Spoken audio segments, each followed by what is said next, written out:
কক্সবাজারের রামুতে আলমের agent banking এখন হুন্ডি ও চোরা কারবারের আখড়া। গর্জনিয়া বাজার থেকে সরাসরি টাকা পাচার করছেন মিয়ানমারে। আল আরাফা ইসলামী ব্যাংকের এজেন্ট আলমের মাধ্যমে দেশে ঢুকছে ইয়াবা, অস্ত্র, গরু ও চোরাই পণ্য। টাকা পাঠান আরাকান আর্মিকেও। 1 বছরে আলম নিজেও হয়েছেন শত কোটি টাকার মালিক।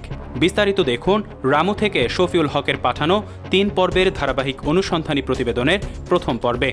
কক্সবাজারের রামু উপজেলার গর্জনিয়া বাজারে একটি এজেন্ট ব্যাংকিং কেন্দ্রকে ঘিরে বিস্ময়কর সব অভিযোগ উঠছে।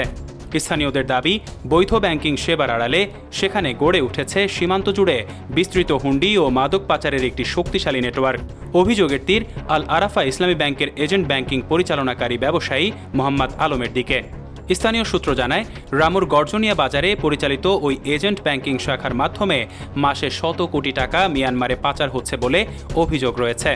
একই সঙ্গে সীমান্তের ওপর থেকে ইয়াবা, গরু, সিগারেট সহ নানা অবৈধ পণ্য বাংলাদেশে প্রবেশ করছে বলে দাবি স্থানীয়দের। তথ্য অনুযায়ী অভিযুক্ত মোহাম্মদ আলম কচ্ছপিয়া ইউনিয়নের হাজিরপাড়া এলাকার বাসিন্দা মৌলভী দিল মোহাম্মদের ছেলে। গর্জনিয়া বাজারে তার পরিচালিত এজেন্ট ব্যাংকিং শাখায় টাকা জমা দিলে চাহিদা অনুযায়ী মিয়ানমার থেকে বিভিন্ন পণ্য সরবরাহ করা হয়, এমন অভিযোগ তুলেছেন সীমান্ত এলাকার একাধিক বাসিন্দা। স্থানীয়রা জানান, হুন্ডি নেটওয়ার্কের মাধ্যমে বাংলাদেশ থেকে প্রতি মাসে প্রায় 200 কোটি টাকার বেশি অর্থ মিয়ানমারে পাচার হচ্ছে বলে ধারণা করা হচ্ছে। এই অর্থের বড় একটি অংশ আলমের নিয়ন্ত্রণে থাকা নেটওয়ার্কের মাধ্যমে লেনদেন হচ্ছে বলে অভিযোগ রয়েছে। সূত্র জানায়, মিয়ানমারের রাখাইন অঞ্চলে সক্রিয় সশস্ত্র গোষ্ঠী আরাকান আর্মির সঙ্গেও এই নেটওয়ার্কের যোগাযোগ রয়েছে বলে সীমান্ত এলাকায় আলোচনা রয়েছে। অভিযোগ রয়েছে, সীমান্তের দারিদ্র্য ও অসহায় মানুষকে ব্যবহার করে মাদক পাচার করা হচ্ছে। এর বিনিময়ে বাংলাদেশ অংশ থেকে খাদ্য, ঔষধসহ নিত্য প্রয়োজনীয় পণ্য সরবরাহ করা হচ্ছে ওই গোষ্ঠীগুলোর কাছে। স্থানীয়রা আরও জানান, সীমান্তের ওপর থেকে প্রতিদিন কয়েক কোটি টাকার ইয়াবা বাংলাদেশে ঢুকছে। এসব ইয়াবা বালুবাহী পিকআপ বা অন্যান্য পরিবহনে করে কক্সবাজার সহ দেশের বিভিন্ন এলাকায় পাচার করা হচ্ছে বলে অভিযোগ রয়েছে। অভিযোগের আরেকটি বড় দিক হচ্ছে আলমের দ্রুত সম্পদ বৃদ্ধির বিষয়টি। স্থানীয়দের দাবি, মাত্র 2 বছরের ব্যবধানে তিনি বিপুল সম্পদের মালিক হয়েছেন। বর্তমানে তার সম্পদের পরিমাণ প্রায় 150 কোটি টাকারও বেশি বলে ধারণা করা হচ্ছে।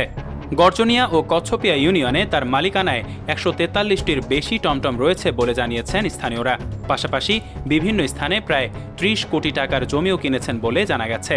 সীমান্ত এলাকার এক বাসিন্দা বলেন, যদি এসব অভিযোগ তদন্ত করে ব্যবস্থা না নেওয়া হয় তাহলে সীমান্তে সক্রিয় সশস্ত্র গোষ্ঠীগুলো আরও শক্তিশালী হয়ে উঠতে পারে। এতে ভবিষ্যতে দেশের নিরাপত্তা ঝুঁকির মুখে পড়তে পারে।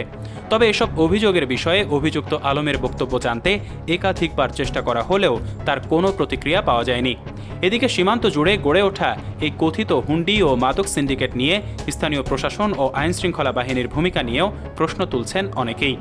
দর্শক, ধারাবাহিক এই অনুসন্ধানী প্রতিবেদনের পরবর্তী পর্বে থাকছে আরও বিস্তারিত।